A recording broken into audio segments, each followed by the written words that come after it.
Rick Pitino fired Wednesday morning. We are shooting this Wednesday morning, whether you see it on YouTube, which will be Wednesday, Pluto on Friday. The Louisville head coach, who was a NCAA champion in the 2012-2013 season, one of the only, if not the only coach to do it for two different schools. As a head coach, the only. Swam around and with far too many sharks throughout his career. Tom Jurich on the right, by the way, who just got fired as well. And the reason he got fired, and then I'll let you continue, is because he did not want to fire Rick Pitino. Yeah, they get handcuffed together. This happens all the time. You see the AD and the coach go. Of course. Louisville's program, one of the best in college basketball for a long time, especially under Rick Pitino. Simply put, he swam around way too many sharks, but this FBI probe that has been going on for about 2.5, 3 years of investigation. Interestingly though, one of the things Rick Pitino said about 6 years ago, I picked up was in 2010, 2011, he said, I really don't see myself coaching past 2016, 2017. Well, did you know this was gonna happen 6 years later? What a fishy thing to say. But Rick, if you want to go into more about the probe, Adidas, and how it affected, and this is being the last, what's the phrase I'm looking for here? The last, hoorah? The last cookie to crumble? The tipping point, the last. The straw that broke the camel's back. Thank you, you said it to me earlier and I forgot. So we went from sharks to fish to cookies. Icebergs. To straws. Camels. I would say camels would have been the one. So well, I'm just gonna create a divide here because I know which direction you're gonna go in. Fair. So let me just talk about Rick Pitino just for 1 second. Cool. So Patino was hired at Louisville to, just like Kentucky, take in a program that appeared to be somewhat broken and they needed a veteran voice, you could say, in college basketball. We know about corruption that has plagued college basketball, but in the case of Rick Pitino, what we have seen in the past, he has always had this defense mechanism, always, in every single press conference of going, man, I don't know, just hire some bad people sometimes. Oh, I don't know, didn't know about it. How many transgressions can we allow to fly for Rick Pitino? And it's a shame that this, unfortunately, is a straw that broke the camel's back, because in the past few times that he has been busted, it has been through the remarkable 15 seconds that he lasted with a woman named Karen Cipher who tried to extort him for $5.5 million. 15. Oh, 15. That 1-5. That counts as an affair. I thought it was 5 earlier. No, I was like, that doesn't count. No. It was got to be more than 7. To his credit, admitting in court, he lasted all of 15 seconds with this woman, again named Karen Cipher, who extorted him for about $6 million. She went to jail, but he admitted to it. Then, of course, there were other times where recruits got busted, but the most notable one prior to this, and I'll get into what it was in a second, was the assistant coach Andre McGee, who is no longer at the program, who set up a escort service. I believe her name was Katina Powell, who came forward as well. And this fell under Rick Pitino's watch, where Andre McGee, along with a few other assistant coaches, set up an escort service for not only current players, but also recruits that were thinking about going to Louisville. Many of them, it appears, we had to believe were underage, because a lot of high school kids are 17, bordering on 18, if not 18. So then we get to this, okay? And again, the defense mechanism of Rick Pitino is always, oh man, I just didn't know.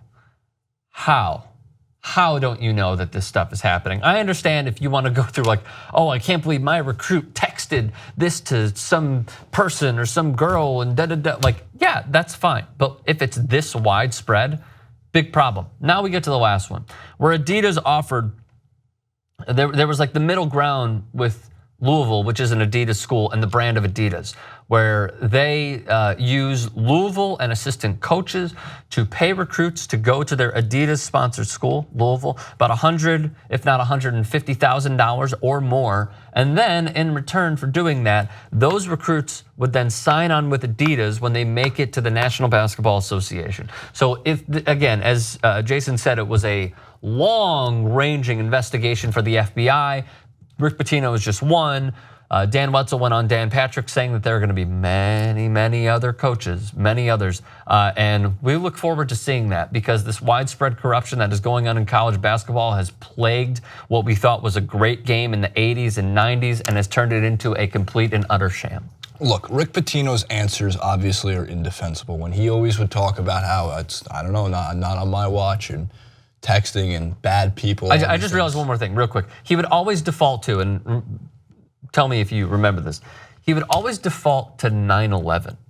Yeah, which is a his brother-in-law died in tactic. 9/11. I understand that it's a difficult time, but he always said, well, if I can get through 9/11, I can get through this.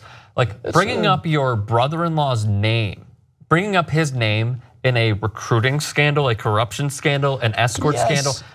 Come on, man! Like it's not the correct defense, and he's probably going to do it again, knowing his track record. I know you want to put up a wall between Patino and everybody else, but unfortunately, no. I wanted to start with Patino. Oh, okay, that's fine. Because for one, I really think Bill Self is done. I think it will be a week. If that, it might be by the end of today. How do you know that, by the way? Did you just? My feeling is that Kansas's program, which has also been riddled with suspicions. Adidas, Nike, Always. That funneling system, like especially when it comes to the money. I don't think escort services and that kind of thing. That we know of, yeah. That we know of, but I'm saying like in that kind of, that was just a Patino thing, I think, amongst maybe some others, and maybe those who branched off of Patino's coaching bracket that eventually fell into their place. And then, man, Patino always had this great idea with the escort service. You don't ever text it, you don't ever put it on the phone. And if anybody says anything, just be like, man, I guess I just misjudged that guy's character. Just blame burner Twitter. Exactly, blame somebody else. I want to compare this a lot though with Patino's case, and it might not be the best comparison, but to Bountygate.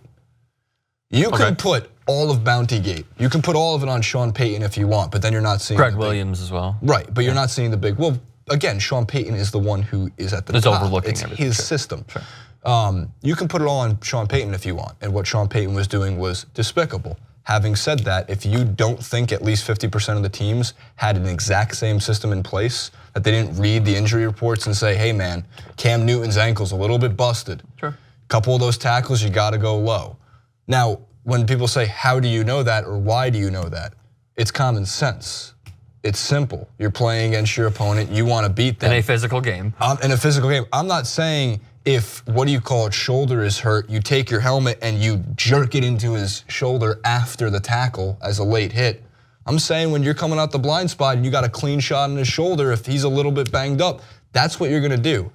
And if you don't think that there was some part of those coaching systems across the entire NFL saying, yeah, man, you got to go for that. And if you don't think that maybe some of those players are being incentivized to do it, then you're not looking at the big picture. You're just taking your gun and pointing it at one person. You're just pointing it at Sean Payton and letting him be, what's the opposite of martyr? Because martyr is somebody dying for a good cause. I think in this case, you're letting him be the scapegoat. Thank you, Edwin from the corner. You're letting him be the scapegoat for everything else. And to finish up this point, Rick Pitino should not be the scapegoat. College basketball is but he will for now. Hold on, he will for now, because some of the other schools that will come out, and I don't know if this is going to be a school. I'm just throwing out its name for context. If a Western Kentucky and their coach found out to be getting players to get scholarship, people don't care as much because it's not the size and stature of Louisville. This is just the day, Jason. I know. This is just Patino not taking the fall, but Patino right now, this day, he is being blamed. It's going to be many others. Which won't fix everything, but will fix some. Get rid of the fucking one and done college basketball rule.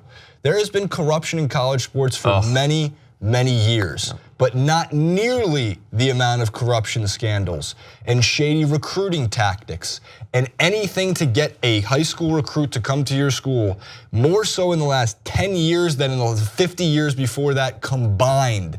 And a lot of it has to do with, hey, you're coming to our school for 9 months. We're gonna get you a top 10 draft pick. You'll be signed with Adidas. They already promised me to promise you $100,000. So come play for us so my school can make money off of you, leading us hopefully to even just the Final Four or Sweet 16, keep us in the business, keep us running. And then from there, you'll go on and make your money and you'll be a rich, famous, great basketball player in the NBA. Somehow, John Calipari, I don't think goes down with this. I don't know how or why. Maybe he's a cat with 9 lives, man. He could also be the greatest talking recruiter in the history. Maybe he's Gordon Gekko, or maybe we think he's just Gordon Gekko. We don't know. but he could go down as well. They have to fix the one and done rule. They have to get rid of it. There's only they have two options. They can get rid of the one and done rule completely, or the one I don't like nearly as much, but is still far better than keeping kids at school for 6 months, 8 months, 9 months, take basket weaving, hit threes, and then go to the league, is age 20 restriction. You have to be 20 years old. So you have to, which I don't like. Which I don't like, but at least it's 2 years in college, and at least you're going for a year, coming back, getting better, and maybe getting like a back-to-back type of thing. Understood. I'm just of the belief that if a kid is coming from an impoverished community in the United States of America and they have a gift and also skill that they have developed over the years, we should not, and the NCAA should not restrict this kid from making millions of dollars instead of making them millions of dollars. Of course, that's always been the case. So look, I know that there were some flaws, like Kwame Brown was one of them. There have been a few others as well. There have also been some great fucking players that we've seen come from high school. Do not restrict a kid for making his family money and himself money by making him go through this public sham of institutionalized basketball that is the NCAA.